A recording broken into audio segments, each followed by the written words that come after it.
Kur'an hatmedip de sogabını bağışlamaklığın hakkında tertibini soraptırlar. O da Müslüman doğanım. Dine Kur'an'ın sogabını bağışlamaklık değil. Sen nefil namazı okuyup da sogabını bağışlayıp başarıyan. Şu suratında nefil arada tutup da ölümde sogabını bağışlayıp başarıyarsın. Sadaka verip de sogabını marakimten ölülere bağışlayıp başarıyarsın. Bunun hiç iradı yok. Yani tertip ne yaparım? Dua eden de ölülerin ruhuna başlayacak konumda bizim ne kadar Müslüman doğruluğumuz var. Şunu etmeyin bar birini dua ettirmeyelim hadiye da. Ahuna, molla, men hatmettim, men sadaka verdim, bana dua edip ver diyen duygu var, yalnız şey. Her kim öyle dua etmez. Her kim öyle dua etmez. Ne yaptığından? Şimdi bir haydi bir çemgelen yerinde de var, hem birine hayır dualan da iradı yok. Ama ibadetlerde, sogap bağışlamaklı bolanda, hem başka bir adama barıp da dua ettirmekten öyle tertipte yok zaten. Teş adamın ne kaydan adam haydi ben okuyup dursun, sadaka verip dursun, nefil okuyup dursun, Kur'an okuyup dursun. Elin teriyatın avudurlar. Elin şu formca şeyde koytan koy.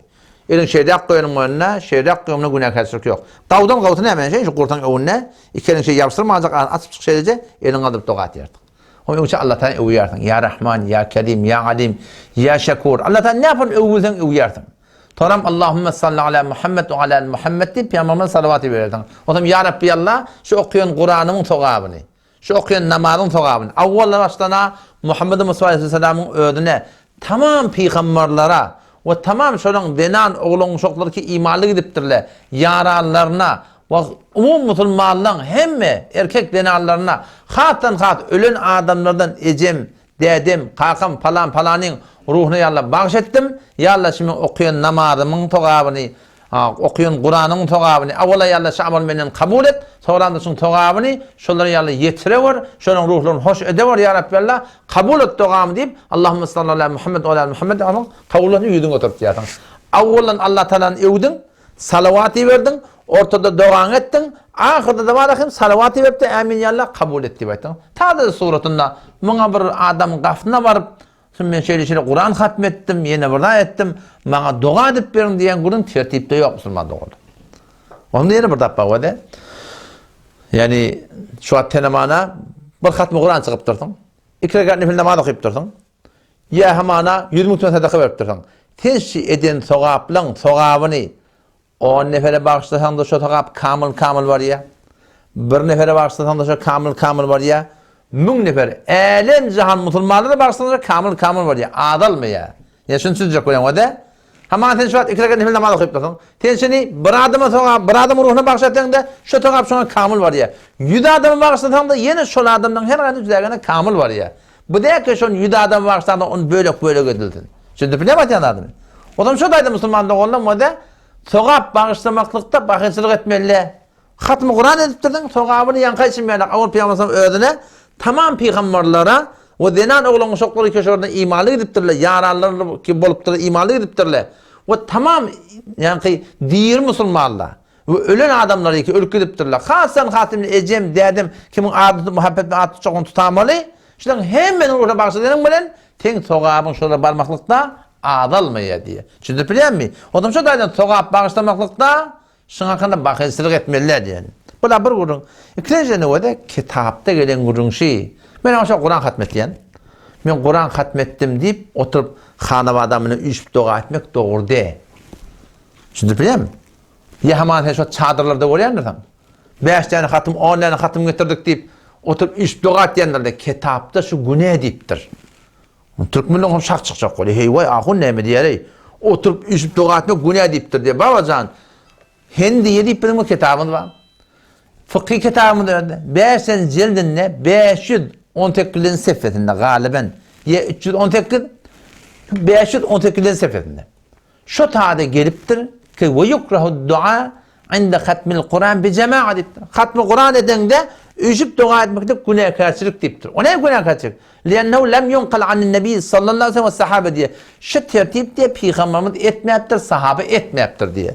Yani o da şu an bir datla var kabul et ya. Hem havada doğruda deyip tuz. Şuna varamıda duruyaz. Ama şu an men namazım kitabı var olmadan Xuda kabul eder mi? Aradan kitabı var olmadan. Hacım kitabı var olmadan. Hudaý Teala kabul eder mi? Hudaý Teala kabul etmeýär da.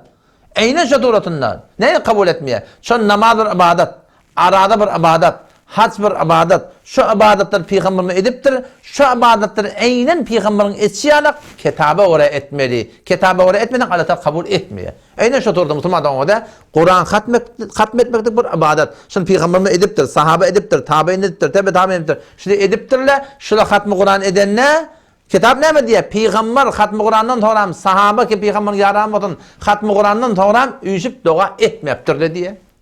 O wagtda şu bir ibadat bolýan bolsa, şu Peýgamber önüne bir tertip koyup giden bolsa, sahaba önüne bir tertip koyup giden bolsa, şoň tersine gidende Hudaý da kabul etmeýän bolsa, şo taýdan şoň günä diýdi. Her birde kitabı ora bolmaly. Şo tamany wada namaz alhymda näme? Ýani namazda alhym okuyýar taşeýde, namazda alhym okuyýar. Men alhym okuyup durham, wala dallin amin. Elim galdyrjak, şeýle ýüzüme törtjek. Dogry bolarmy şo? Ýene kwat aminliňi ýüzüňe törtýän ki, elinde galdyrýan şeýle.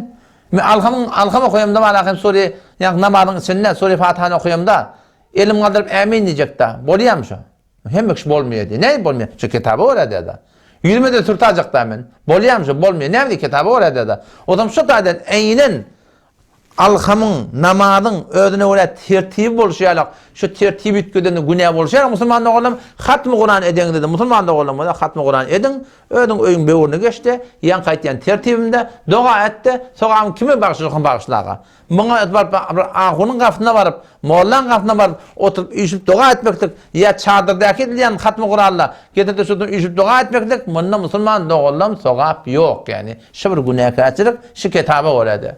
Ne kadar adamlar aynen şikayet berler, hatmy Kur'anyň ýokmy? Hatmy Kur'anyň ýokmy? Baba, näme gereksiz atlar? Men şu Kur'an okuýanlar, men ýyl boýunça Kur'an okuýan alhamdulillah. Men şu Kur'an okuýandy men goýamak, ýani gaýtdan başda tertip bagşlamaly ýana, men hemişe şu tertibi bagşlap duruşuny ödüm. Näme ihtiýaç var men Kur'an hatym taklamaklygyma? Sen hatmy Kur'an taklapçy birini berjekmiň, bula bakýatçylyk. Şeýle, wagty adalmaýan bolsa, näme hatmy Kur'an edip birini berjekden seni. Aslında şu ödünde bir form bir riya da bilýän bir riyakary baýalyk bir falança hatym okuyuldy diýip bilýän. Sen okuyun Huda üçin okuyun tawgabyny bagşla berin ala ýetirjek başça biri. Bizdäki şey dämi? Allah ta kabul etsin. Onşu taýdan ýan gaýdan atlamyň sogaby %100 öllere barýan dat. Öllemiz hoş edeyli, ölýär han tama diýdi. Ýöne tertibe ora doga etjek diýip doga etdirjek diýip onuň munyň gafyna barmak gerek. Ýan gaýdan tertibi her kim öz dogasyny edip de öz sogan bagşlap bersin. Hoşa durutunda hatmy Kur'an edende bir adamda da üýşüp doga etmelilerden. Her kim öz togabyny nämesin bagşlan. Öz dogasyny öz edip de şu durutunda öllere bagşlasyn. Allah temizliğinden kabul etsin.